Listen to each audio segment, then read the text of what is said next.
And we are live. Hi, guys. Welcome to, is it episode 5? I'm So. losing track of days. Okay, episode 5 of What's Politicking You Off. My name is Longhair Linda. I'm Mike. I knew one day was too smooth. All the other episodes, we managed to go one by one. And I was waiting on the time where you guys would speak at the same time. There we go. Love it. Oh, God. Right. On this very dreary Saturday, at least if you're in the UK, I'm sure it is dreary where you are. We're going to talk over all of the politics news that have broken since the last episode. So in the last 2 weeks, everything that's been going on in the news that affects us all. And we've already got a commenter. Hi, Lewis. Thank you so much for joining us. And big up to you as well, Duke MCFC. Okay, so shall we get started with the hot topics? Let's start off with the election. There's so much happened. That's why I'm laughing. Like a lot has happened. But if we start with the election results and work our way down, we'll see how we go. So, first of all, was it pretty relatively easy for you guys to go out and vote? Were there changes to polling stations or anything around your way? How was the process for you? Smooth as it always is. Yeah, for me, it's exactly the same way I've been doing it since I was 18, since I was old enough to vote. Nice and simple. I kind of usually like to go in the mornings, get it over and done with. That's that. Nice. Do either of you vote by mail or do you actually go in person? I'd rather go in person, yeah, because there's all things that tend to maybe get lost in the mail or stuff like that, so you can't really account for that. I mean, if I was like a British citizen that was like working overseas or abroad, then yeah, I would have to register my vote by mail, obviously. But whilst I'm still living here, and if I can go in person, then I'm going to go in person.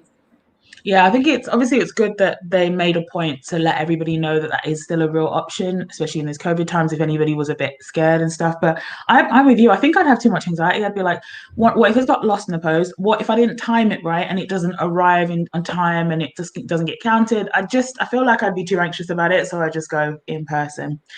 So the election results are pretty, I mean, if you're on the left, in terms of your political views, it was not great. A lot of people voted for the Conservatives. Why people are still voting for them, I mean, I know, but I don't know. One of the bigger sort of stories that happened that, as the results were coming in, was that Hartlepool elected a Tory this cycle. Now, it has been a Labour seat since that actual seat was created in 1974. So you could always vote in that constituency, but it was like the Hartlepools. It was like combined and, a couple of other local areas. But since it's been a seat in 1974, Hartlepool has been a constituency all on its own. It's always been Labour. So for the first time, they have elected a Conservative to represent them. Did you guys see that? I'm sure you did. It was everywhere. And what are your thoughts on it? Lance, you want to go first? Yeah, I wish I could say I was surprised. There was another piece of, I don't know, you could call it, is it good news? Because I heard the Milton Keynes, I think they came together to form like a coalition of Labour and Lib Dem because they were so determined to just cut the Tories out. And if that's the case, then I'd rather a coalition of Labour and Lib Dem than have any Tory involvement whatsoever. So I respect them for that. I mean, it's a shame when like you said, a party has had such a strong foothold over a certain area constituency for a while, and we see that shift. And right now, I'm really not surprised because, like you guys said, we are in the middle of a pandemic, and unfortunately, we live in a society of, and I mean this in the most respectful way possible, of really, really dumb people, unfortunately, who are literally just absorb whatever information they're being fed, and the news that's being distributed to them comes from predominantly Tory controlled news sources as well. So they're feeding them the narrative that suits them. They're like, oh yeah, I know we're in a pandemic, it sucks, we're here for you, we're going to make sure you come out of here unburnt, untouched, we're going to make sure you come out okay. Yeah, just vote for us, trust in us. We've got you, we've got this. So for a lot of people who've now been placed in, if they were in desperate situations or circumstances to begin with, they're now in even more desperate circumstances, possibly. So for them, they're thinking, how can I make sure that I can earn as much money back as quickly as possible without losing most of it, which they probably would under a different government. But because the Tories are all about money and making sure and protecting people's interests, their financial interests, they're more likely to just believe that without doing their research, understanding all the facts and what it really means in the long term. And again, I'm not surprised, because all of these people, since the Brexit, I was very convinced that we are living in a society with a lot of racist people. And these are the same people who are probably your neighbors, your work colleagues, that smile in your face every single day, say hi to you, but secretly behind your back, they want you gone. They don't understand why you're working. They don't understand why you have the same job position as them. They don't understand why you're earning the same salaries. And they don't want you there. They don't want you there. And a lot of the political choices that people make, that says a lot. That says a lot about what your nation really thinks of you. And the fact of the matter is, they don't want you here. They don't want us here. Going back to Hartlepool, the Tories didn't win that seat. Labour lost that seat. That was down to Labour. They voted 70% to leave. Right. So what did they do? They dropped in a staunch Remainer. If that is not shooting yourself in the foot because you literally have not listened to that constituency, I don't know what else to explain to you. That is the biggest own goal in modern politics I can remember. I don't understand how a Labour Party could go, right, we're for the people, but just not them people with that type of attitude. I would say it's redundant, but I don't even think. I think it was a choice, and they thought we know better. Stupid politics, play stupid games, get stupid prizes. You've literally done this to yourselves. And if you look what's happened in, say, Preston, Salford, Manchester, where you've got Labour, what have had a strong outlook, a strong messaging, have not only gained, they've got even bigger vote shares now than they did 4 years ago, because they're running on the same stuff that he was talking about in the 80s. In the 80s, Salford Council was talking about trying to bring a hub, like a mecca of technology, like a Silicon Valley, but we ended up with Media City. Salford is now one of the fastest growing cities in the UK. And it's also got a very, very strong socialist Labour Party behind it. Seems quite simple, it really does. It doesn't seem that hard, but when you are so London-centric, middle-class-centric, middle-of-the-road politics with no messaging, nothing that you stand for, I can't tell you what this Labour Party stands for, because Kerr doesn't say. And then I don't think they know. No, and then he'll put the blame onto people like Angela Rayner, who I do have issues with, don't get me wrong, but he said, I'm going to accept and take this on the chin, this is on me, and then literally fired her the day after. Come on. And then said, oh, it's not fired, I'm giving her another job, which is 5 different jobs. And what you've created because of the backlash. Ooh, he's got a worse... He's literally got a worse polling record than Corbyn ever had at the moment. Think about that. And that was when everyone was smearing him, everyone was going, oh, he's basically a communist, even though he clearly isn't. Wild. And I wasn't surprised by the election results at all, but I knew what would happen in Salford. I knew what would happen in Manchester. I was extremely happy with what I saw within Preston. They need to pull their head out their asses and understand that everything's so London-centric. And I think that's why it is. You're so right, Mike. Just to kind of just to add to that a little bit, I think when Mike said the Conservatives didn't win, Labour lost it, and that's so right, because whilst all of this stuff has been going on, the commotion, the scandals of the Labour Party, their response has been terrible, awful, terrible.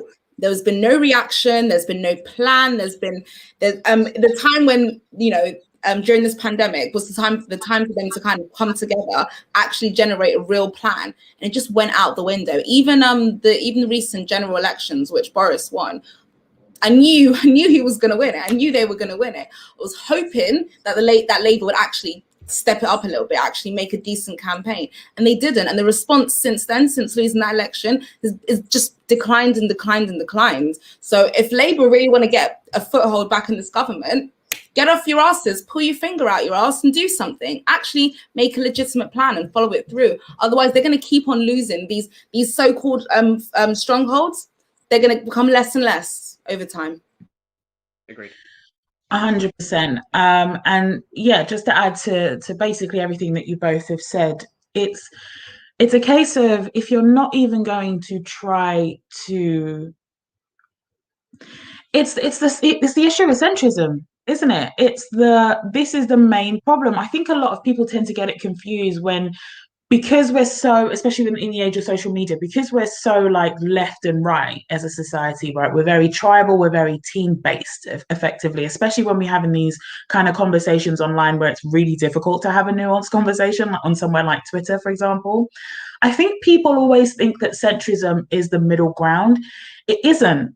Centrism is like lukewarm. It's like, effectively, to me, Keir Starmer comes across as the good Tory, like he's trying to play the good Tory.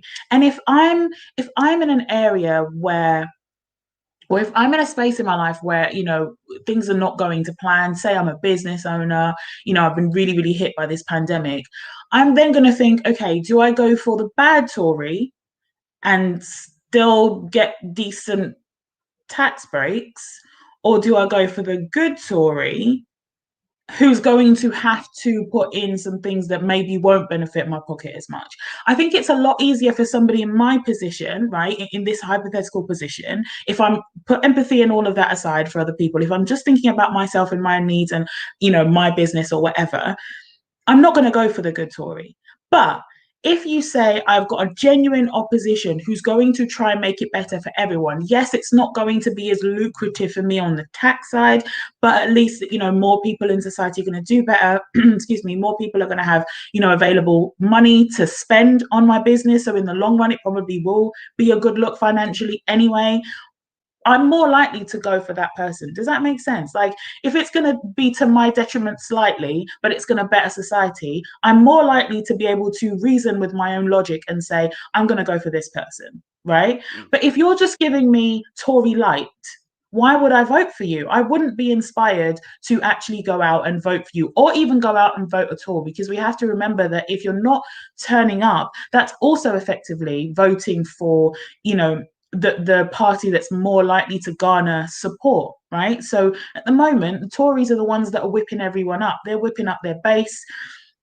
They've got the far right cornered, they've got the right cornered, they've basically got the centrists cornered, because it's like, why would they vote for the Labour Party right now? So it's like they've got the people that are going to support them. What we needed was an inspirational party. We needed an inspirational opposition party to encourage not only people to come out and vote in something like a local election, which traditionally has much less of a turnout anyway than a general election.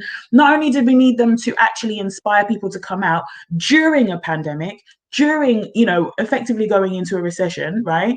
During such a difficult time to inspire people anyway. Not only did we need some kind of messaging because of that, but because we needed an opposition.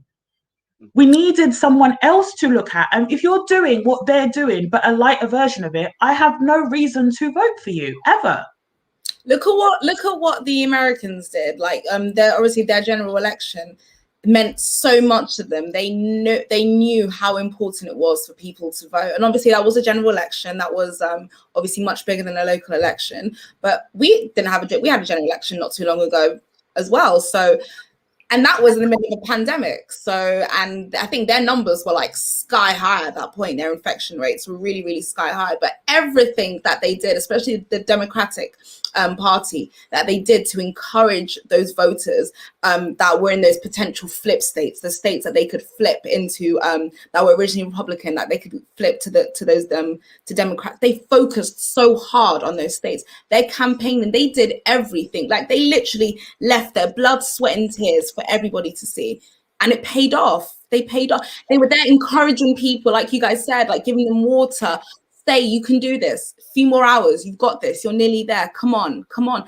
And that's what Labour didn't even do a hint of that. If you really, really care about the people, if you really, really want to show that, okay, things are going to be different, we are changing. This is a new Labour Party. We have listened to the people. We have witnessed what's been happening in the last couple of years, and we are ready to make some serious changes. But we're not just going to speak about it. Here is the actions that we're taking. We are showing you. We're out here doing this. Come attend this. We're giving a talk this. There's going to be a speech on this day. There's a debate arranged for this day. There's a community forum on this day. There's all of these things you need to be doing if you want to get those voters on your side. And they've done absolutely none of it.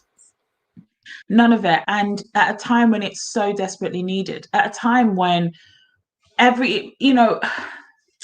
just being able to show that things could have been done differently, because we know things could have been done differently during this pandemic. We know that all of those people that died didn't need to have died, right? There were going to be casualties. It's a global pandemic. It's a virus. 100% going to be casualties. I'm not putting that all on the Tories in any way, shape, or form. But the strategy that was taken, or the lack thereof, the constant mistakes in favor of making money, in favor of somebody making money, right? That led to a lot more deaths, a lot more tragedies in general, a lot more infections where people are still going to have long-lasting effects. It led to so much that just didn't need to happen, at least not at the scale that it happened. And people, all we needed was some kind of hope that there was somebody that was going to do this shit better. There was somebody that was going to, look, it was terrible while we were in it, but now that we're on our way out, this is the party that's going to get you out, and get you out in the best way possible. And you have us ending up in a situation that isn't going to be dire. But we don't have that. We don't have that. We don't have that in the Labour Party. There's no other real viable party as it stands. We're in a first past the post system anyway. So even if there was, it's not that they're going to get a whole bunch of traction. So we really depended on Labour. And if anything, the argument could be made in some respects, not in terms of deaths and tragedies, but in some respects, Labour let society down this election cycle more so than the Tories. If you look at it from a specific, like a political point of view, Labour have actually done more harm by not creating a real opposition to what's been going on this past 18 months. Agreed. Fence sitting 101. That's all the Labour Party have become. Like, we can't, because they get outplayed by the communications team of the Tories. Like, they always seem to make Labour look like they're on the economic right of them, which is wild. And it's literally a couple of words like, yes, we're going to need to raise taxes on massive corporations. We're going to need to do that when you have the Labour Party going, oh, we're definitely not going to do that. Come on, what type of message are you giving out to your working class voters? Like, you're expecting us lot just to take the pain, to pay for all this back, and not corporations that are making billions. Think about that. You've literally made yourself the anti-working class party.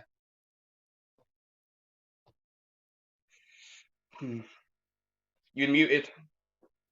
Sorry, I was just saying, which is crazy because that's your whole thing.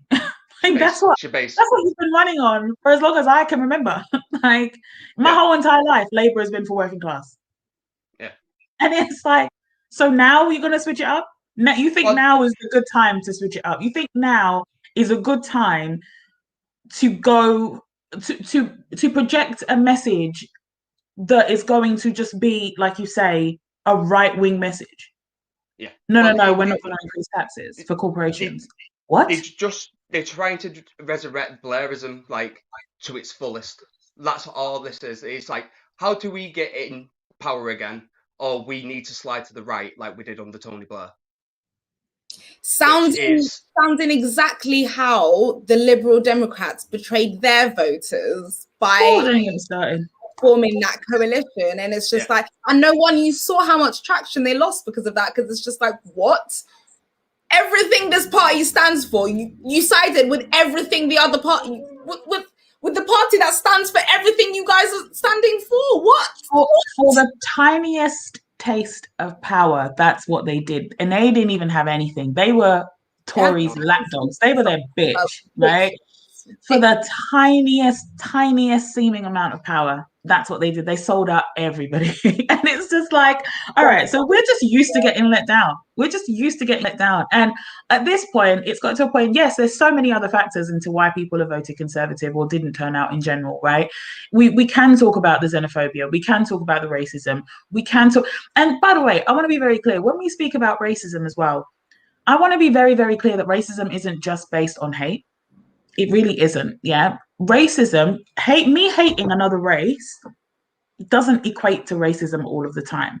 Me doing things that I know are going to financially benefit me by oppressing that race is also racism. Me turning a blind eye to the destruction of whole communities in favor of like me knowing that I'll have a little bit of a leg up, or that someday I'll be able to get to a position where I'll have some kind of wealth.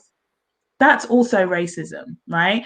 And I think that people just assume, because you can just see by how people react by being called racist. You can just see how people react when the word racism is brought up. It's just like, no, it's not. Nobody hates anyone. No, it's not. It's not always about hate.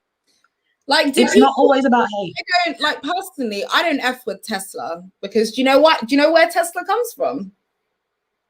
No, go for it. Right. You are all going to want to hear this. And I get this from an actual reliable source. So I know. Right. Here we go. Where are we? Dun-dun-dun. Yes, so Tesla actually, I'm not sure which countries in Africa they use, but they're using child labor and kids to mine for the cobalt that they use in their products, in their cars, in their designs. That's honestly not surprised at all. No, me neither. I'm not surprised either. But that's that's another hype that everyone's like, oh, Tesla, and I'm like, no, fuck Tesla, and that's exactly why. Yeah, it's whenever you get a billionaire, I'm like, someone's getting really fucked over, and it's usually the people at the bottom what are getting fucked over. So you don't really get more at the bottom than child labor. Like, come on, get a grip. I mean, the exploitation of the global south or even Southeast Asia is, it feels like the old slave trade again. Like, it's wild, like how people can just turn a blind eye at it and still buy all that shit, and no one's going, no, your company's no longer allowed to trade. You've broke too many fucking rules and broken too many lives. Well, that's why lobbying is so huge. That's why corporations are so involved in the politics, and that's why whenever you have to kind of look at because it's all well and good. Do you remember last year when there were BLM protests a lot, and everyone was kind of talking about it, everyone had paused and was talking about it, and there's all these statements that these corporations are writing up, or their PR teams are writing up for them, talking about how Black lives are so important to them and all of this stuff. All of those statements actually mean nothing to me. I look at, who are you donating to? Who does your corporation donate to? And a lot of the time, they'll donate to both sides. They're trying to get anyone, to help them when they break these regulations, when they eventually will break these regulations if they haven't already. They need some politicians in their back pocket. They need some politicians that are going to look the other way, that are going to be thinking of them when bills are being drafted, right? When these regulations are being formed in the first place, especially at a time of Brexit, especially at a time when we're actually so vulnerable in this country now, because we have lost our EU protections for the most part. It's only what they decide to keep, because now there isn't that treaty there that that demands that we follow certain regulations. So there's a lot that goes into it, and these corporations are very, very involved. They spend a lot of money to make sure that they can these regulations don't exist to people like Amazon and Tesco. What regulations? What are you talking about? It's not a thing for them at all. It's globalization, because you can't tie a company down to a location. I genuinely believe that is the main issue within if you're a neocon or neoliberal, and you believe globalization is a good thing, I would argue that you don't really care about people. Just in general, you just don't care about people.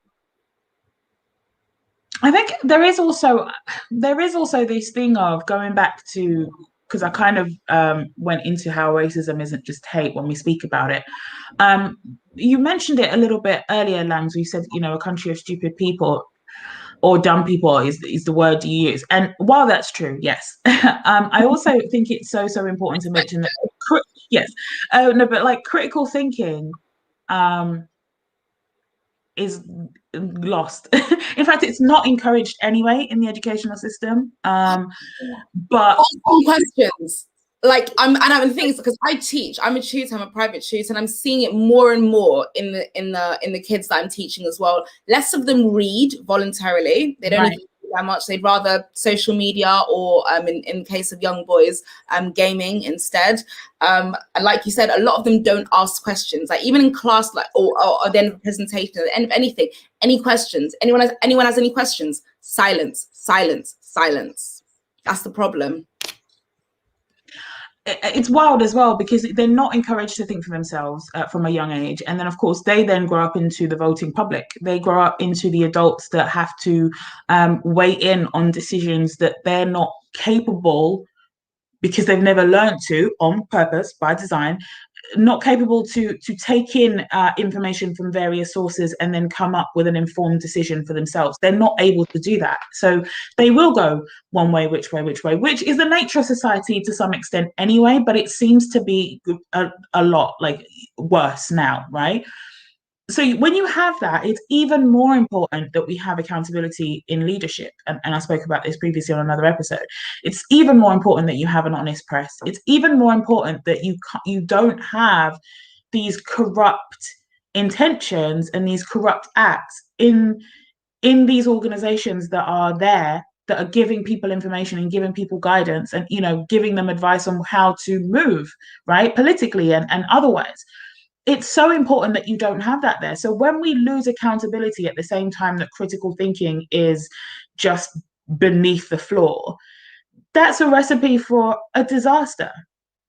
Yeah. That's how you get dystopian shit, right? That's how you get scenes from Black Mirror happening, and we're just like, all right, well. All the Handmaid's Tale. Right, that's how you get these things. Sorry, Mike. We're 20 years away from Equilibrium, that Christian Bale film, where it's literally just 1984 all over again, and everyone's got to everyone's going to be burning books and getting rid of. It's literally going to a wild fascist state. You've already told people that you can't teach. What was it? The other side of the empire. You can't teach that. You can't teach the negatives of the empire in this country, which is British. It explains everything. It explains literally everything. It explains every history lesson I ever had as a child. Yeah, literally. But it also explains what you were saying before. Is people don't question stuff because they've been taught that stuff from being literally a little kid to make them thinking this country is the greatest and they've never done any wrong. Yeah, it's inbred. It's forced on you very, very young. I mean, 100%. If it's not that, it's the pro-military side of stuff, Joe. Well, the Second World War, what we did, and it's all just propaganda, and it carries on into the mainstream press as well. And anything that is stop the evil Nazis from taking over the world. We saved all of your lives. If we hadn't won, then you'd all be speaking German right now, and you'd all be fucked. We saved you. We liberated you. Yeah. Right, Even though it would and definitely just be Russian, though. 100% would be Russian. Oh, It would mate, definitely be Russian. definitely Russian. And that just brings me, it sparked me to a tweet I saw yesterday. So Mike Wright just retweeted or quote tweeted Loki Online, who had posted a video from back in 2010. So Mike Righteous was on BBC One Extra in 2010, and he was in the middle of his verse. He was in the middle of freestyling, and he said, still screaming free pallet, and then all of a sudden it cuts out and then cuts back to him. So Loki Online tweeted alongside this video, Mike Righteous tried to say the words Free Palestine on BBC One Extra in 2010 and was censored. One tiny example of how racist Israeli apartheid has been protected all of these years. Shame. We'll go on to a little bit of Israel versus Palestine later. But again, as I said before we even went live, I don't even know where to even start with that. It's wild. But Mike Righteous did confirm it. He said, just to confirm, this really happened. And you can see it in the video. Cut away and just dropped a bomb over it, like to cut it out. Yeah. Oh. Which is, can I just say, that person that they dropped a bomb for Free Palestine. Yeah, like really like, this is a Black Mirror episode. Are we like? Can you not see how insane that is? Not just the censorship of it all, but the use of the bomb sound effect. It's just like the double meanings. What are we living in? What timeline is this? I want to get off. I just don't. I don't. It's yeah. Let's move on because this is. Oh God, I was going to say this is not going to a good place, but none of this is. Just to extend upon that, I'm seeing it so much, even on social media. Anyone posts anything like that's relating to a political message or Instagram or showing people's lives being lost, it's almost like there was a time where I'll be clicking on people's stories, says this post has been removed, it's been removed, it's blocked, it's been removed. So they're already getting ahead of it. Once they can see that things are trending, things are gaining traction, like, no, we can't have people knowing about this, remove. So they'll stop it once it starts gaining traction. So it won't even go viral because they'll stop that from happening. 100%. So yeah, there was a lot of stuff happened with these elections, lots of results. I didn't put this in the description beforehand, but there's a link to The Guardian which kind of lists all of the results. If you're interested, I'll put them in after. Andy Burnham was dubbed the King of the North. I know that's your favorite guy, Mike. People are talking about ideally he would lead up Labour if people had their own way, they would get rid of Keir Starmer. I'm good with getting rid of Keir Starmer. Whatever follows after that, I'm cool with. But Starmer is a Tory, and I'll say that every day, forever. Angela Rayner, as you mentioned, was sacked as party chair as Keir reshuffles party leadership, even though he's taking full accountability. And of course, he understands the magnitude of the situation. And of course, he takes responsibility for it. But he's also firing people. Anyway, the morning of the election. So while I was reading this, I was like, oh, God, this is just, I can't take this. I shouldn't have read it as soon as I woke up. I think I was messaging you, Mike. I was like, I woke up first thing and I just started looking at election results. Why would I do that to myself? But then I saw footage of 20 fire engines were on the scene of a fire in London, so at New Providence Wharf in East London. The building still covered in ACM cladding, which is the same type of cladding as was on Grenfell. And that kind of goes back to corporations really just not caring about you because they will put something that's flammable. Just because it looks nice. My God, like, oh God, someone else take it. I can't. I'm just gonna drink my coffee for a sec. Right, what do I want to say about this? It's literally been postponed God knows how many times just because they want to find out who's going to pay for it. How about the company what put the illegal cladding up? Maybe they should just pay and do that stuff instead of just giving the Tories $2.5 million, like since the last election. Oh, come on! It's so blatantly obvious what's actually happened there. Like, you've literally taken £2.5 million bung to stop them from being absolutely shit on. Like, and it's coming. If it's not for Grenfell, this is literally followed it. Luckily, like I think you said that no one lost their lives in it, which is the luckiest thing about all of this. But Jesus Christ, it shows that the death cult. It's a death cult. They put money over people.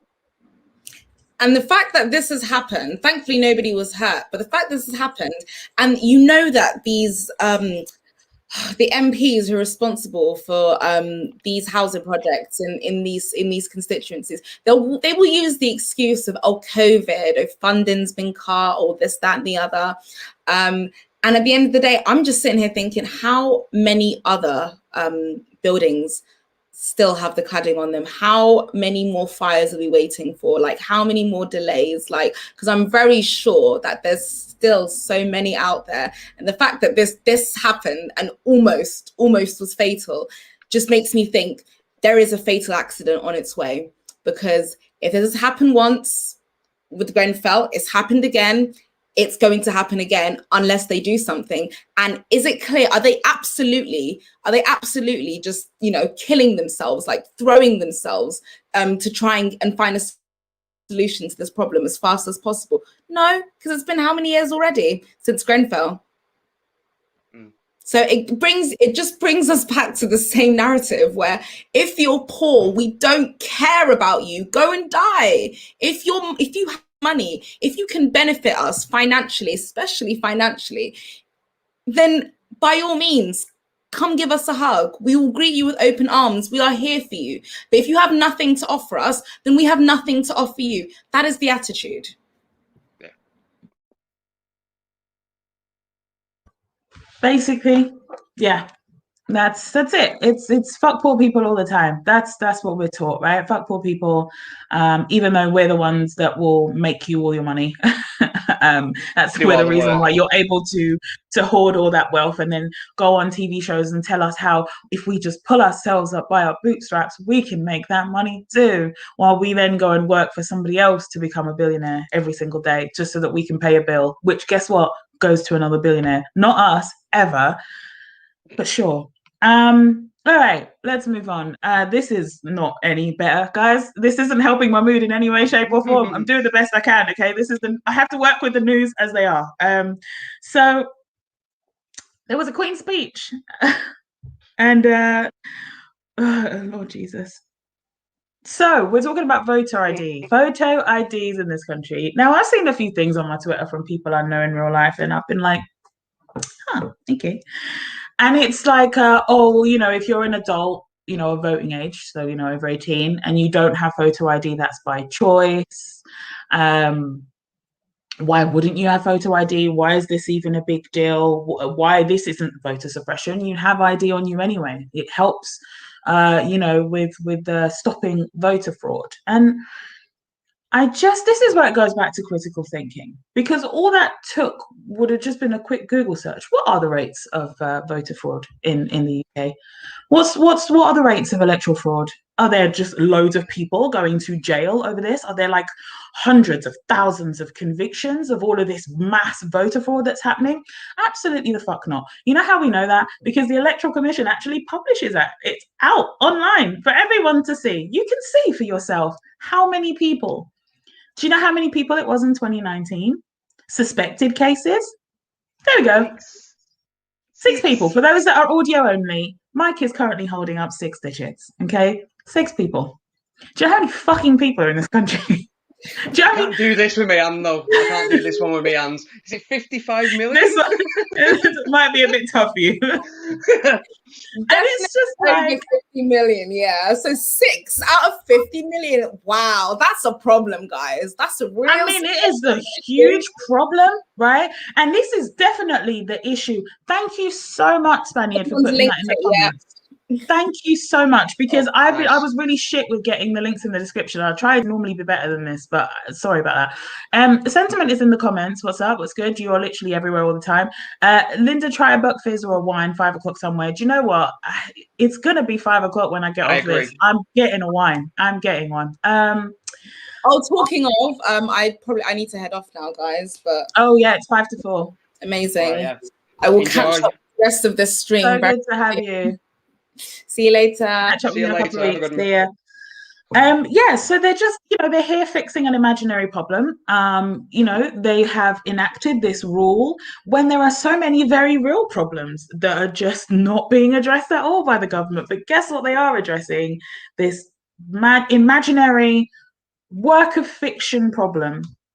Even if you don't understand why they would do that, the mere fact that they're doing it and not explaining themselves in any way that makes any sense should be enough for you if you were to use a little bit of critical thinking. If it was in your remit of things that you could pull from in your life, right? You would think there has to be a reason something is happening. I don't trust it. Yeah, there has to be a reason something is happening. I don't trust it. That's what should be happening in your brain right now. See, when I first saw this, my first thing was, are the government going to pay for everyone to have that ID? Because otherwise, these people just can't afford it. How much is a driving license? I think it's like 47 quid. How much is a passport? Like 90 something quid. It's not as easy for that for a lot of people. Oh God! And when it actually happened, I was like, oh, they're bringing in ID cards. That is what my mind went to, jumped straight to. They are using this to go, okay, we see the backlash from this and people can't afford this, but we will bring in ID cards for every citizen and we'll do it for free. I can see that happening. Because they tried it before. Do you remember? It was a thing. It never really took off. But this would be a great way to introduce it, right? Which also just happens to have your biometrics on there as well, because everything has biometrics now. So why wouldn't you put it on your ID? What are you trying to hide? Then all of a sudden, everyone knows. I need for people to make sense. I need for people to look at this and go, something is not right here. Maybe the first thing I should do is not go straight onto Twitter and say, what's the big deal? What's the big deal? Right, yeah. If when people say that, I'm like, you watch or read or have any sort of like, do you live in reality? Like, or do you just live in a place of privilege because it doesn't affect you? Yes. It's as simple as it is. You live in a very, very nice place of privilege where that type of money isn't an issue to you. It's just as simple as that, and you don't mind the government knowing exactly where you are all the time, basically. Which is, I mean, look, it is what it is at this point, right? It's going to be, we're headed that way anyway, right? But I think it's just important to know that, like, where we've had these issues or where you've had countries, so part of the states, a lot of the time, even though it wasn't federally required, a lot of states that are very heavy on voter suppression were kind of lying to people and telling them that they needed to bring their ID. And at the time, I remember reading several cases of where people, like, if your name didn't match exactly, like, for example, if on the electoral roll it doesn't have your middle name but your ID does, or vice versa. Like, if you got your driving license, for example, you might not necessarily put your middle name on there if you don't use your middle name a lot, but it might be on your electoral on the electoral register. You might have registered that way, and if there is that disparity, they can stop you from voting just based on that, because even though it's a photo ID, the name doesn't match exactly as it appears on there. That also means any spelling mistakes, which are very, very common with ethnic sounding names, with names that aren't traditionally English. So there's more room there. Yeah. If you've got double-barreled names, if you got married and haven't changed your ID yet, to show your new name, if you are trans and have changed your name, if for whatever reason you've changed your name, there are so many variables that are that pose a risk to your right to vote in this country. And risk is all about whether it's worth it or not. There are so many things that pose risk, whether it's worth it. You kind of can judge it and see how probable it is in terms of the benefit of it. For you to have this much risk to address an issue that isn't an issue, that doesn't make sense. There's no benefit because it's not happening. Mass electoral fraud is not happening. So now you're putting all of these votes at risk. The only logical explanation for you to do this is to suppress votes. Yeah. Is to make it more difficult for people who are less likely to vote for your team to vote. There is no other reason that makes sense. Sorry, Mike. As soon as it started happening in Georgia, I was like, oh shit, 2 weeks. 2 weeks it'll be start rolling out here. Oh god, it was, it might have been slightly longer than 2 weeks, but if you saw everywhere what happened in the other states after that, like Arizona has gone and lost the bloody plot with theirs as well. Like, how do you feel like they can not make the same type of, like, how was going to put it? The same moves politically. If they can see, even from not being in power, the Republicans are able to do that. So what do you think a Tory party with all the power could do? Right. And why is everyone just okay with when there are so many unanswered questions like that, even if you don't want to go straight to, voter suppression? It's an unanswered question at best. So why are you just willing to just give all of this power to a party, to a government, this untethered power, when there's so many unanswered questions, when there have been so many corruption scandals just this year alone, and we're still in a pandemic and people aren't even outside like that? Yeah. The only other thing is, I think I talked about it yesterday on the Red Line Live. Like, they like causing chaos. Like, they might not actually want to follow through with this, but it'll get enough people riled up that they won't actually look at all the other fuck-ups they've done. Because everyone's only going to be focused on the most modern scandal. And even if it's not even a real scandal, because they've just made it up and thrown it out there, people will jump all over it, and then they can hide the fact that they're sneaking out millions to the mates. That's what it's what it feels like. It's like, if we can cause and sow enough chaos, they can't catch us doing the really bad shit.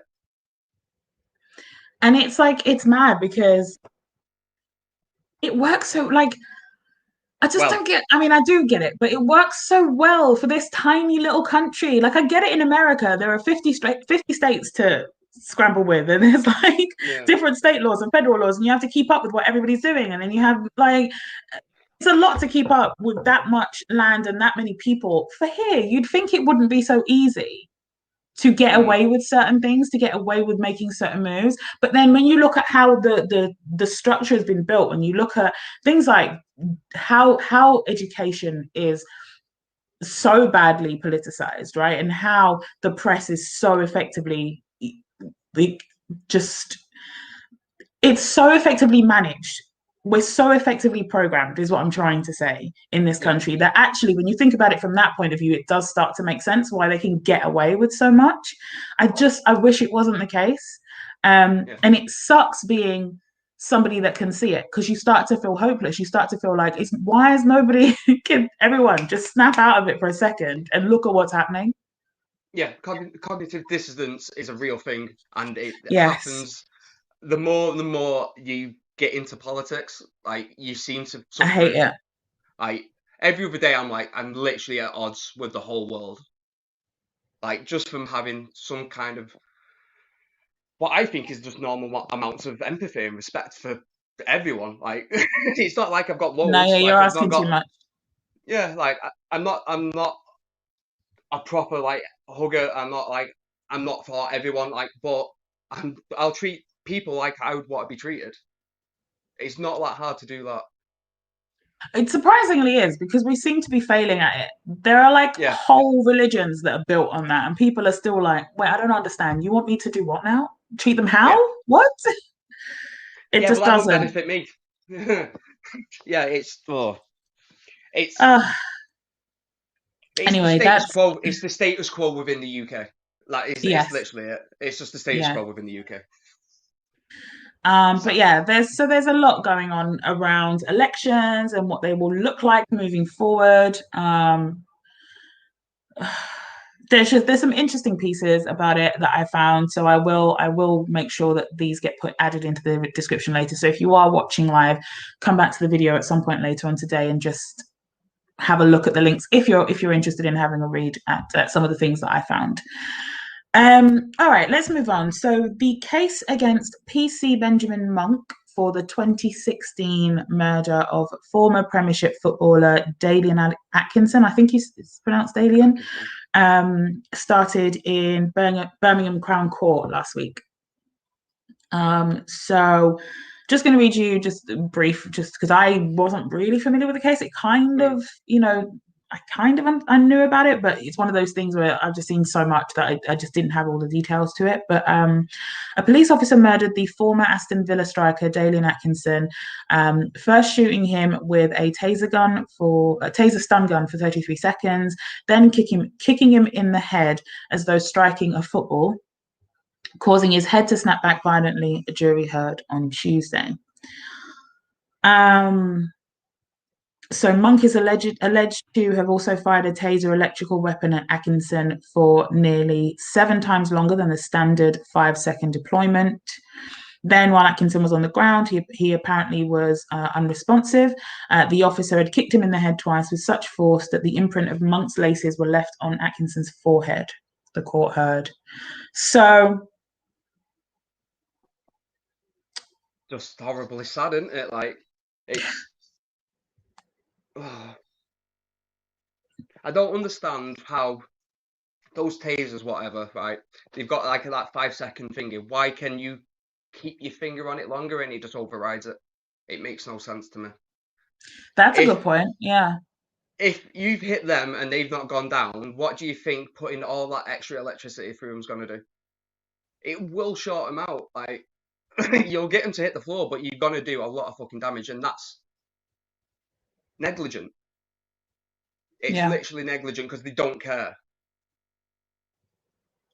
I'm seeing somebody, I'm not going to highlight it, I'm seeing somebody in the comment talking about it has nothing to do with the victim's race. I didn't say that it did. At no point did I say anything about the victim's race at all. I said he was a footballer. So I don't know where you got that from. What a wild take. Just a wild, but apparently it's us on the left that have got the identity politics, Mike. You know, it's us that are race baiting. Anyway, moving on. So, yeah, the reason I wanted to point that out is because obviously it's something that is important. It's somebody who is a part of a system that is designed to protect us and keep us safe as citizens, this being police. And the fact that a police officer was able to do that, comfortable enough to do that with witnesses, by the way, the jury heard from witnesses as well, talking about them seeing him kicking this guy in the head while he's on the ground. It just goes to so many points of just police should not be policing themselves. They should not have unfettered power.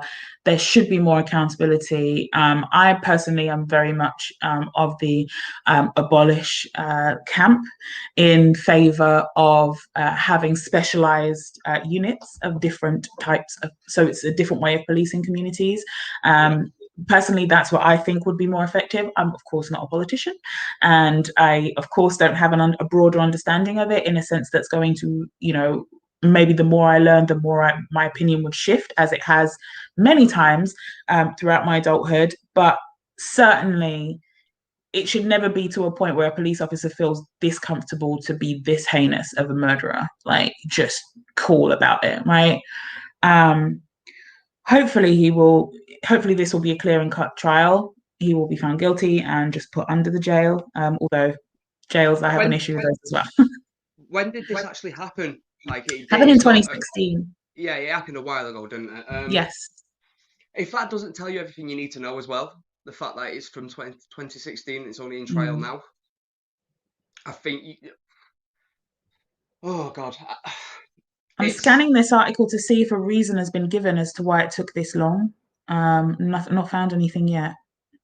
It's probably because they've said that they would have done the police job review first before criminal charges would have been put in place. But yeah, but 5 years? 5 years, like, is... I mean, take away one for pandemic, long. But even 4 years is crazy. Yeah, it's... If you can prolong that type of thing and it gets out of the eye of the public, it's probably easier to defend in a court. Like, if the police could have got away with prolonging the George Floyd court case, don't you think they would have, just to see if shit would have died down a little bit more? It's a tried and tested technique. That's all I can... Anything to stop them being held to account to the fullest of accounts as well. Like, me or you would do. Right. Because I know for a fact that if I did anything like that, Yeah. anything close to that, like Yeah. just a little Even if you- assault in the street. Even if you pushed the cop off him while he was booting someone in the head, you'll get charged further and Right. harsher. Right. And straight away too. Right Yeah, away. instantly. You be in Nick that night and charged the day after. Right. And like, Absolutely. All right. Number 10 refuses to deny that Boris Johnson asked donors to pay childcare costs. So I'm going to read this from the from HuffPost. Okay, so Downing Street has refused to deny claims that Boris Johnson approached Tory donors to help pay for childcare costs for his son. The Prime Minister's official spokesperson would only say that Johnson covered the cost of childcare for Wilfred, his son with fiancée Carrie Symonds.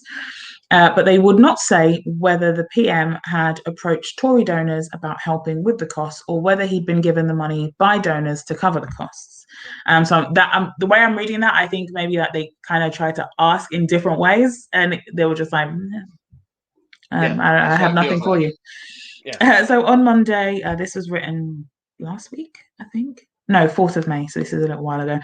On Monday, wait, the 4th of May is last week, isn't it? I don't know. Time. On Monday, Johnson refused to deny the claims himself as well. So while on a visit in Hartlepool, that's interesting, insisting that all this kind of stuff is, in my view, exclusively for the interest of the Westminster bubble. I don't know what that means. Right, he's trying to lay the ground that it's only it's that London centric thing, because he's trying to become the everyman. Like he's trying to convince everyone that the Tory party are a populist working class party now, and that's literally why he said that, because he wants everyone to think of Labour as what the Tories are. Yeah, that makes sense. I get what you're saying. I get that. Angela Rayner said Boris Johnson forcing his MPs to vote against free school meals and making stealth cuts to schools at the same time as asking Tory donors to pay for his own childcare is yet more evidence that it's one rule for him and his mates, another for everyone else. I think we've had lots of evidence from these guys. By these guys, I mean Tory leadership, especially Matt Hancock, Priti Patel. We've had, we've had examples of things where they're like, no money for you, poor people. And it's just like, oh, but we're also going to spend money this way.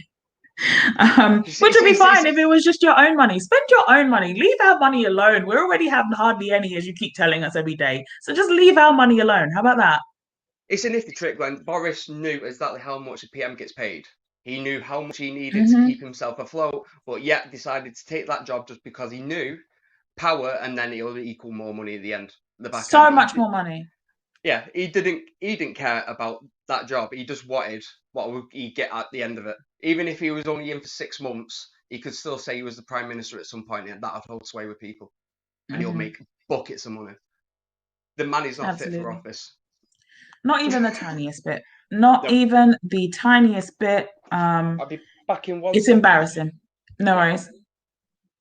So while Mike takes a very quick break, I'm just going to go into the next story. So Black people are going missing in vast numbers, but campaigners say their cases are being ignored. So there is an article that was posted in The Independent, which again is not in the description right now, but it will be. So Black people are 4 times more likely to be reported as missing in England and Wales. Campaigners are demanding that this disparity is addressed. So the article kind of talks about, the statistics of it all. So it says, as Black people continue to go missing across Britain in disproportionate numbers, campaigners say the government must do more to address the reasons and that their relatives must stop being treated as merely a nuisance. According to recent data from the National Crime Agency, Black people accounted for 14% of missing people in England and Wales between 2019 and 2020, over 4 times, in brackets 3%, their relative population. Though the agency does not currently have a breakdown in missing people by age, data shows that more Black men, brackets 13%, went missing than Black women, brackets 10%. In London, between 2019 and 2020, Black people accounted for 36% of the missing people, nearly 3 times their population in the city, which again is 13%. So, according to Sadia Ali, the founder of grassroots North London charity Minority Matters, which is largely devoted to supporting families whose children are trafficked by county lines gangs. County lines gangs. I've not heard that phrasing before. Sorry. The relatives of missing Black people acutely feel their lives are not given the same value as other lives. She says, no life is worth more than the other, and Black and minority ethnic. Oh, I just had an ad. Black and ethnic minorities' parents feel that their sons' lives aren't valued the same. So it goes on. The article does go on, and I will put a link in the description. But yeah, it's another thing of like, hopefully people, not hopefully, I don't know, people will at some point maybe in the future understand that when we discuss these issues, it's not because we're saying, you know, how when Black Lives Matter became the phrasing and people heard it as, you know, Black Lives Matter more, when everyone was saying Black Lives Matter too, effectively. The two was the implied rather than the more that people just decided to hear. When we speak about these issues, it's to highlight that there is a problem that needs addressing, and it's not a case of everybody get defensive and everybody hears, you know, oh God, everyone's racist and blah, blah, blah. That's literally not what's being said. What's being said is, for Black people to make up such a small part of the population, why are they 4 times more likely to go missing than everybody else? There's something happening. It needs to be addressed. And when they do go missing, hopefully they don't go missing, but when they do go missing and their family goes to the police for support, they shouldn't be treated as if they're a nuisance, and they shouldn't be kind of shunned and told, well, if you don't know where your kid is, why would we know? Which really happened, by the way. So it's kind of just, you know, this grassroots movement is really trying to address that disparity and address how families are being dealt with by the people that are supposed to protect us. Yeah, I'd argue. Well, not argue. I'd say that poverty is probably the root of all of it. It's just as simple as that. Like, the poorer you are, the less people care about like you in society, and the way racism is quite prevalent in this country. People that aren't white are usually seen as probably going to be less fortunate, which is all kinds of dumb. Like, I know for a fact it's just the most stupid way to think about people is by how much money they'll have in the back pocket before you think that they're more likely to. They're not more likely. Oh God, how can I put it? They should have more help other than someone else. Like, the Madeleine McCann case is the biggest point of it. How much money was put into that one little girl compared to literally any other like Black kid what's gone missing from London? Yeah. And it's like, even if you just look at recently the case of Sarah Everard, and so even if you put public spending aside, like the spending of public funds aside into looking for missing children and young people and people in general, even if you put that aside, look how much that garnered. It went viral. It garnered, and that's not to say that Sarah's life didn't matter in any way, shape, or form. If like, everyone should have been up in arms about what happened to Sarah, about how her missing in the first place, and then how she was found. What we're saying is, though, is that everybody should get that same emotional pull, that same media attention, that same police attention, in terms of trying to find them and doing everything that they can to go and find missing people. I don't know why that is such a hard thing to grasp. A lot of it is money, a lot of it is class, a lot of it is racism, a lot of it is white supremacy. And even when you don't think it's linked, it is. For example, why are certain people more likely to inhabit a certain area when it's a poorer area? Well, they might not have had great job opportunities because of discrimination.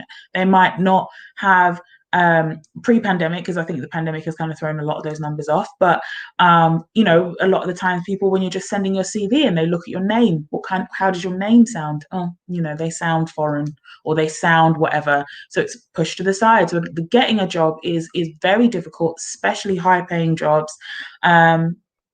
Finding a way of getting yourself out of these, you know, situations, or it's so much harder than it is already, and it's already very difficult. So there's so many different factors, and it's just like there's a disparity happening. We have to talk about it because something has to be done about it. And I think that it's important to not get defensive, is what I'm trying to say, because I just know, I'm just so used to it now. I'm so used to people just getting so defensive whenever this type of issue is brought up, and it's always seen as if we're trying to take away attention from others. No, it's really not. It's trying to shine a light to what is happening, and that it is important. Yeah, I agree. So yeah, there's that, which sucked. Again, everybody is important, so please, that includes people that aren't citizens of this country. And that takes me to Glasgow. Police Scotland were forced to release a statement after footage came out online and went viral, showing police moving in on a peaceful, seated protesters. They were seated. They're literally not causing any issues, but they were moving in on them, and then they started gathering around because it was around an immigration van. And the police kind of released a statement about how, you know, they're doing it for the protection of the protesters, which is interesting because they were doing fine before you got there. And then this photo went viral. So I'm just going to see if I can share it. Bear with, because remember, they're talking about how they were there to protect the protesters. But when you look at this image, which should hopefully be on your screen now, you can see they're actually protecting a van. They're all standing around the van. How is that protecting the protesters? I would really like to know how that's supposed to be protecting the protesters, as would the person who posted this picture on Twitter, at Katie Fannin, and they tweeted this photo alongside the tweet that says, "This is apparently what ensuring public safety and not assisting immigration enforcement looks like to Police Scotland." Crazy. Yeah. So, I mean, there was a lot. There's just been so much. And I'm really trying not to sound depressed. this last 2 weeks, everything in the news has just been like, all right, well, this is great. This is fun. But yeah, did you see this on Twitter? I'm sure you did. And what were your thoughts, Mike? Of course I did. On Eid. Are you fucking mental, bro? I mean, imagine doing that to any other religion on their main, like one of their main holidays. Imagine doing that to a bunch of Catholics on Easter. Like, to remove them, like... Or during midnight mass at Christmas. Yeah, like... Even if you are going to remove them, pick a better fucking day. Just common sense, like... I'm not one for... I don't see an issue with immigration personally. I have no issue if people want to come here because it's not safe where they live. But I do have an issue with people being removed to a place where they probably never lived or don't know anyone, just to get dumped into the middle of nowhere. Just that removals can just be to score points, political points, and oh god, makes you feel a bit sick, to be honest, because I don't know if it's possible to have an immigration system that is fair. I just don't think it's physically possible. No, and let's be all the way clear. People like immigration when it benefits them, right? Yeah.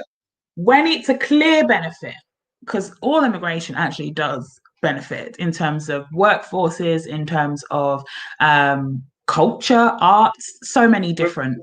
We're a tiny island. Think about literally. it. And I think people need to just stop. I think people need to just stop for a second and think, because I'm seeing some people going off in the comments and it's just wild. And I'm not highlighting it. But it's just, how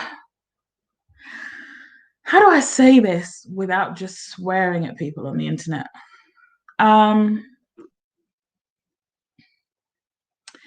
If this country had just left everyone else alone, wouldn't be a problem. Not really. Like if this country had just left people alone back in the day and now, because corporations are still there right now, right this second. Banks are still betting on wars. Governments are still providing weapons. Yep. Not just our government, but yeah, it's... No, but that's what I'm saying. Governments are still providing it's still, there's a vested interest in making several parts of this planet very, very unsafe to live in. And if you have that vested interest financially in having that happen and making that happen, you can't then turn around and be like, yeah, but why do people want to come to this country though? Look outside right now, okay? Look outside and see if this is some kind of extended holiday that people want. Right now, if you are in the UK, look outside, look at the color of the sky, okay? People are coming from friggin' tropical destinations, okay, to chill here because, oh my God, okay, it's out of necessity. And these people come here and they work and they contribute to society. And oh my God, I'm hearing myself defending immigrants as if they aren't human beings. So I'm gonna move on. I can't do it because I don't want to get into a debate that I know I'm gonna lose my cool over. I don't want to lose my cool on the internet right now. So the last point of Hot Topics was friendly intimate contacts will be allowed from Monday, which is the 17th of May, despite the new variant that's slowly taking over the country. Wind that back a bit. It's not even that slowly that it's taken over. It's slowly in terms of everywhere outside of Bolton. It's like Bolton, it is fast. Okay? Bolton, Bury. No, not Bury. Bolton, Blackburn, Darwin, Glasgow, and I think it's somewhere in London. I'm not quite sure of, but yeah, it's moving very, very mad. But we're allowed to hug in that. Who are you hugging on Monday, Mike? No one. My wife. You're in the same household as your wife. That doesn't count. You're not hugging anyone outside. I'm not gonna go see people. Are you mad? Aren't you vaccinated? I've had one of them. You've had one. By the way, speaking of, my appointment is on Wednesday. Oh, good stuff. I finally got a text inviting me to book an appointment for a vaccine. So because I wasn't in the vulnerable category, I've just been waiting. I've just been sat here like, are you gonna get to me? So I've got my first vaccine on Wednesday. If you have received an invite, take them up on it. I mean, everyone do what you want. I'm not going to tell you what to do, but think about it because it's a good thing because saving lives in that.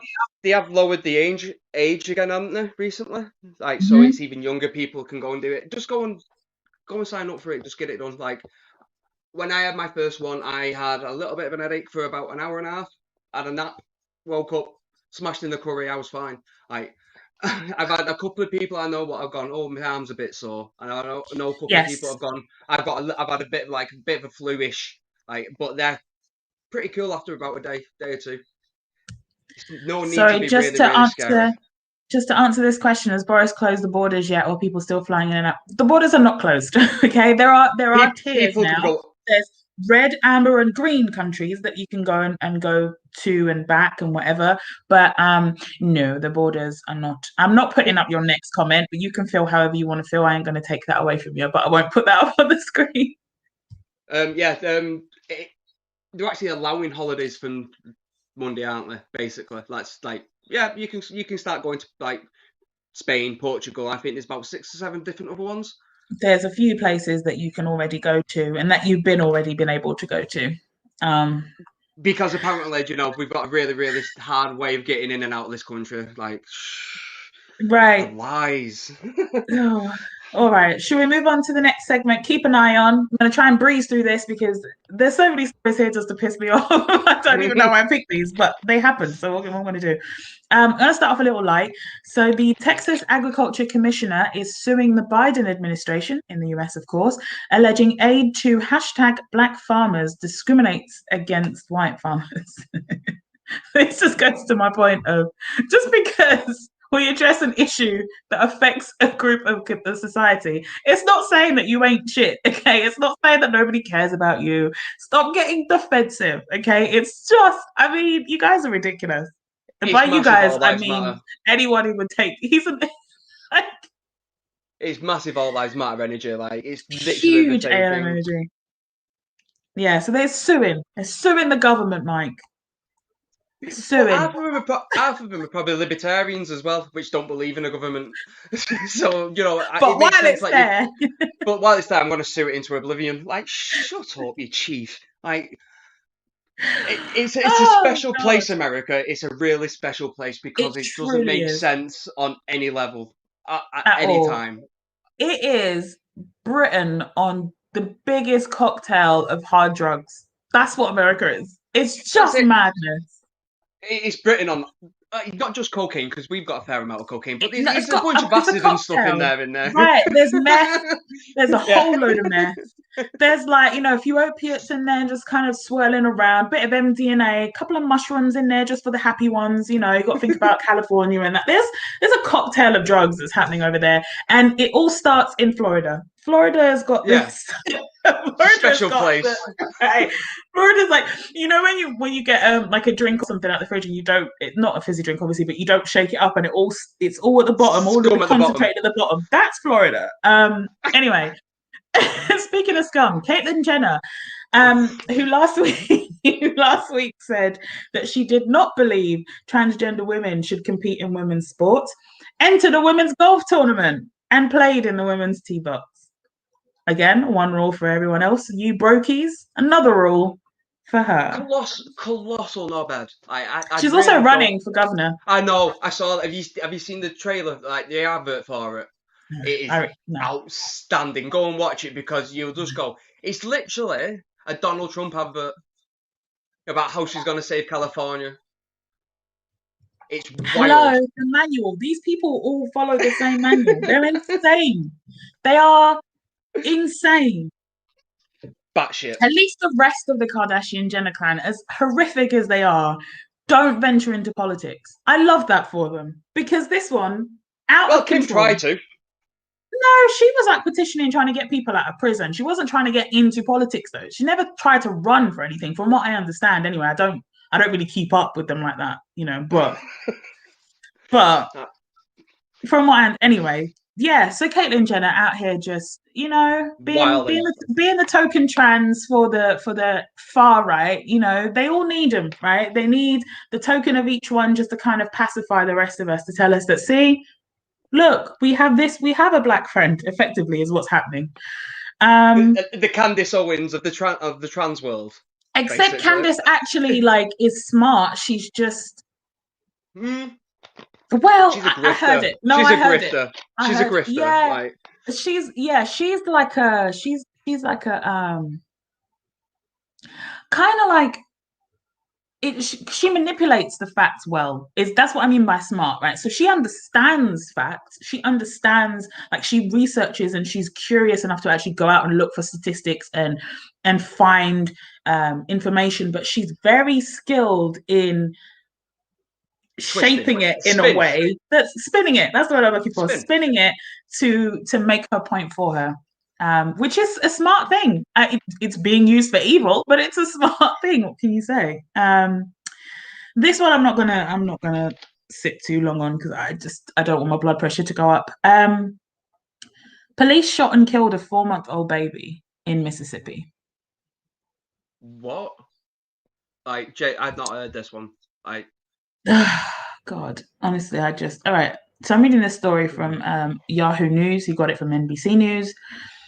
A baby boy died from injuries he suffered when Mississippi police gunned down his murder suspect father, authorities said Tuesday. So this is a fucked up story all around. Sorry, I should have done a trigger warning or something. Yeah. The 4-month-old child was traveling with his father, Eric Daryl Smith, 30, who had been wanted in connection with the double homicide investigation in Louisiana, officials said. Smith was fatally shot during an attempted arrest in Mississippi, and despite the efforts of medical staff, the child passed away as a result of the injuries sustained. I want to make it very clear: the father doesn't seem, according to what I've read, seems like he was a terrible person. I believe he had just murdered the child's mother and the new partner, and had taken the baby. The reason I just wanted to bring this up is, yes, he was a horrific person. Yes, he needed to be apprehended. I just don't understand how school shooters are able to get out alive. I don't, because clearly there's a way to do it, right? And because the police were not able to do that here, not only did the suspect die, you can argue with your own morals about whether you care about that or not, a 4-month-old baby died. A 4-month-old baby died from a gunshot from the police officer's gun. Did that have to happen?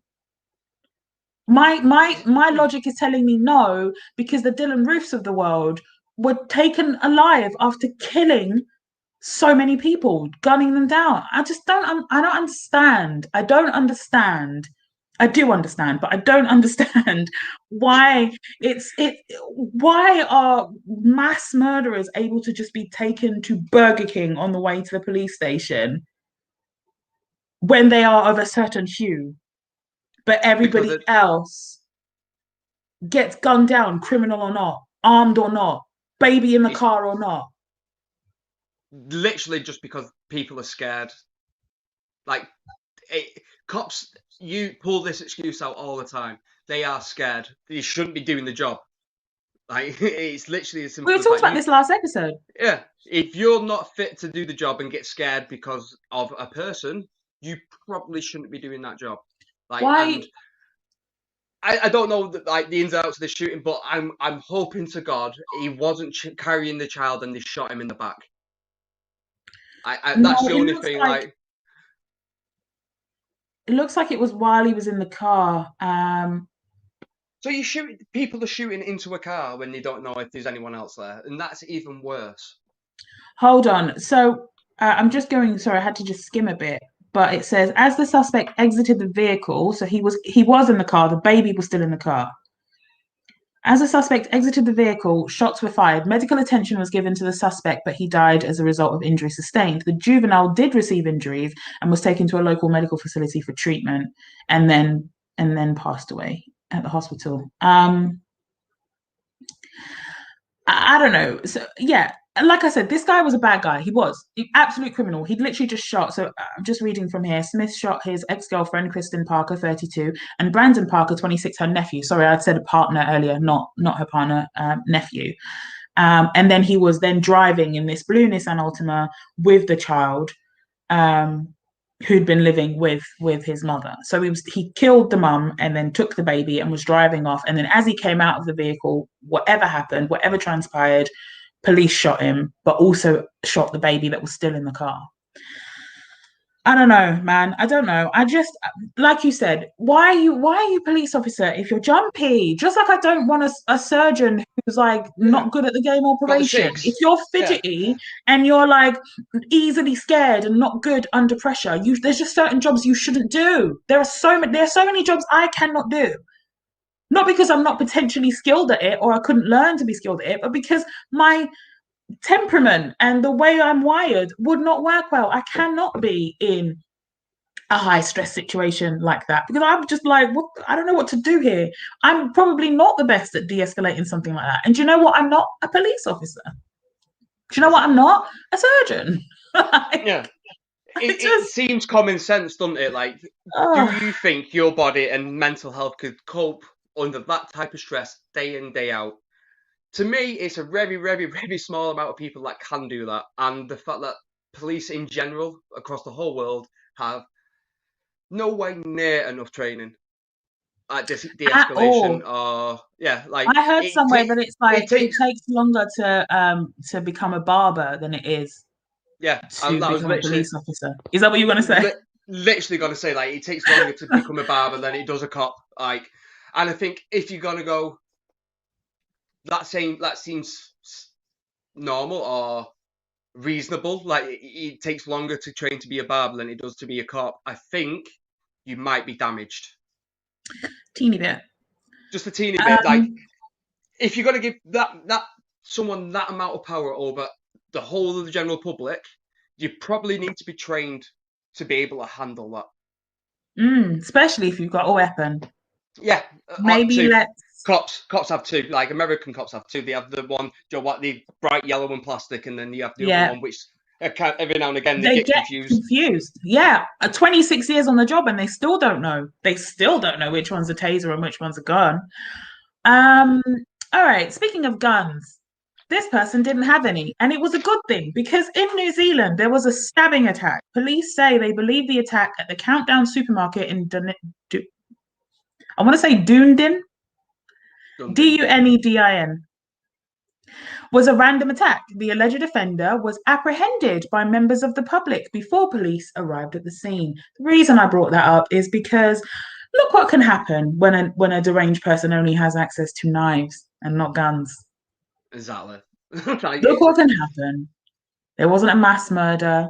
The public were able to apprehend them before the police even got there, right? Not that we recommend getting involved with anyone with a weapon, but they were able to because they didn't have an AR-15 that they were able to go to a supermarket and buy that morning.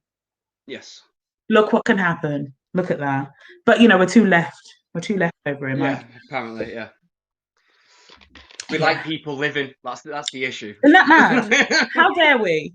We like people being alive out here. That's crazy. Irrespective of what they've done, we like them to be alive as well. That's even madder. Yeah. And then finally, in the keep an eye on, Israel and Palestine. I'm not even going to try and explain what is happening because I still, to this day, at my big age, with all of the research I have done throughout my life, I don't understand. And I'd rather be honest than sit here on the internet and try to act like I know what the hell is going on. What I do know is that there are a lot of people dying. It seems very, very one-sided and very heavily in favor of one side. And for me, I would like it to stop. But what I'm saying is I don't know, but I'm praying for everyone involved. Free Palestine. Prayers for everybody that is affected in this horrific conflict that has lasted forever. And I hope that there is some kind of resolve at some point because so many people are dying. So many children have died like this week alone. It's so unsettling that, yeah, that's all I got. Mike, over to you. Who would have known the British Empire would have had something to do with this? Let's face it, this is literally because the Ottoman Empire fell and then England and France went, Joe, what, we'll divvy this shit up. Not caring because of their white privilege, like they didn't realise what was actually going to happen. A lot has happened since that time, and I'm sure as shit not going to be able to cover all that fairly or justly, but it is the most asymmetrical war in modern history. Free Palestine. Yep. That's it. That's all we've got, folks. So for those of you that have tuned in to the other episodes of this, you will know that I try to find good news. And try is the operative word this episode because, boy, there was nothing. So I'm reaching with this. But so the Biden administration announced on Wednesday the 5th that it supports waiving intellectual property protections for COVID-19 vaccines. Such a waiver could remove obstacles to ramping up the production of vaccines in developing countries. Stocks of major pharmaceutical companies that have produced vaccines, including Moderna, BioNTech, and Pfizer, dropped sharply after news of the potential waivers first broke. So for those of you that have been keeping an eye on what's happening. There's been a lot of talk of, you know, pharmaceutical corporations doing the right thing, lol, and sharing, you know, the formulas of the vaccines so that developing countries can effectively get vaccines out to their populations quicker than if they then had to wait for some kind of surplus, you know, for the Western world to be helped first, and then kind of get these vaccines imported in. There's been some pushback, surprisingly, from billionaires like Bill Gates. But in this particular story, it's basically showing that by waiving this intellectual property right, it means that these corporations will have to, at least in my opinion, admit when they don't want to share something, it's because they don't want to, rather than IP is stopping them or preventing them from doing that. Thoughts? Oh, right. So it's not just Biden what's announced. It's like even the Pope come out and said it. I'm pretty sure a couple of leaders around the world, especially in the global south, have definitely been asking for it. Even if it was just a year-long waiver, just to get everyone over the hump, right? Because it's going to be changing next year anyway, because it's going to mutate like every normal flu strand does. It's literally about getting this stuff down. Just to bring it from the emergency level down. Yeah, right. The fact that most of these vaccines were not solely funded by private companies, the majority of them are funded on a very, very way outweighs of what's come in from private enterprise. Our government's put less money into it. And then like the Oxford one was supposed to have been free for everyone. Like they was going to give that out, and then Bill Gates stepped in and went, "No, sell it to AstraZeneca for money." It's literally the capitalist death cult all over again. If you can't see that, I don't know what to say. I mean, it's a strange place to be where you feel a corporation has more rights to IP than people do to lives. Yes. It's more important than public health, more important than even though all this can crash economies and will crash economies. If you think India's bouncing back anytime soon, are you mental? Like that's what's happening in India is not getting cleared up for a long, long time. And then on top of that, you've got the farming issues. What's happening in India? Like common sense would dictate the quicker the whole world is back to some amount of normalcy, the quicker they can get back to making money. But there is clearly something in it. There's clearly something in it for somebody for this to continue as it is, because you see how quickly things can move and change when there's money on the line for the right people, right? So when the right people stand to benefit, and somehow it's just a happy accident that someone else can benefit too, when good things just happen, right?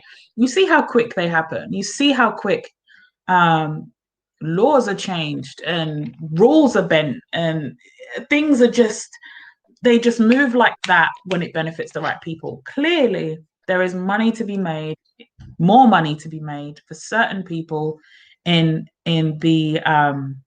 how just destabilized everything is, for lack of a better word. I can't even think of the right word that I'm thinking of. But I say all that to say, I take enjoyment where I can, and I took enjoyment that some of their stocks dropped that day. I did. It was nice. It was great to see that. Just like when it's not just theirs. It's any major corporation stock drops. I'm like, that's pretty fucking good. I was just going to say, do you remember when like Reddit users band together and just, they were messing up the stock? It was fantastic. Honestly, I love it. I love when stuff like that happens, because fuck corporations, and it will always be fuck corporations. And it's a personal joy for me when something like that happens. So yes, the whole waving of the IP thing, yeah, that's great. Awesome. But the good news for me was that some of these evil motherfuckers lost a tiny bit of money that day. And it was great. Just a tiny bit.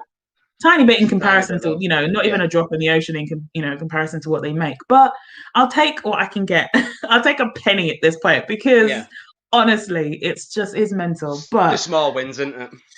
Tiny wins, we'll take what we can get. So that brings us to the end of episode 5. Thank you so much for watching and listening, however you are consuming this content. For the people who joined us live, thank you so much for sticking with us. It was a bit of a depressing one, but that's where we live. I mean, what do you want us to do about it? Thank you for taking part in the comments, even the comments that I didn't put up because you lot were moving mad. Thank you for participating. Mike, before I end the show, before we end the show, is there anything you would like to promote to the good people watching and listening right now? Yeah, Pod of Mercy up this week with me and you, what you put up, which was an entertaining talk conversation. That your story, still to this day, I still think about it and just go, what the fuck? Genuinely. Go and watch all of the Pod of Mercies. The Alan's was really, really fun. I really, really, really liked that one. Yeah, and then come and get drunk with us on Friday nights at Red Line Picture Live, and then we have a monthly wrap up where we all get drunk together on Sarcasm City, which is always a lot of fun. Yeah, that's the Talk About It Network special that we do at the end of every month. So a couple of weeks, and we'll be doing one for May. I produced that one. I put all of the stories together, and let me tell you, there have been some shit that's happened this month. So it's going to be another good episode. It's going to be wild. And it'd be wild, and we get absolutely pissed as we talk about sometimes very serious issues. I'm trying to make it more fun though as we go, because sometimes it gets a bit too deep or we're too drunk to discuss them, but it is what it is. For me, just more dogging stories. Just more dogging stories. That's what. Do you know what? I'm going to look and see if people have been dogging through the pandemic. That's what I'm going to be looking for. Thank you, Mike, for the inspiration. For me, Mike already mentioned Pod of Mercy. That's my podcast where I have a special guest co-host every other Wednesday. Join me. I took a long break over the pandemic, and now I'm back. And my first 2 guests were Alan and Mike from the Red Line Picture podcast, who were amazing guest co-hosts. I had a great time. With Alan, we talked about our unreasonable pet peeves, and it was just fun to get that off our chest. To be honest, we both love a good complaint, so that was fun for me. And then with Mike, we got to talk about some of our plot twists in our lives, and also just, had a little bit of a free-flowing conversation, and it ended up being a little bit about politics and how everyone's shit again. But that's just the nature of how we speak to each other. So you will, you're watching this. So. So Pod of Mercy, at Pod of Mercy on Twitter and Instagram. Red Line Picture every Friday. Get drunk with the lads and watch them stream and talk movies and shit. And then Talk About It Network special. That's it. I'm out. I think that's it. That's everything. Thank you for tuning in. We will see you in 2 weeks right here on the Sarcasm City channel. Bye. Bye. I always press the end broadcast later.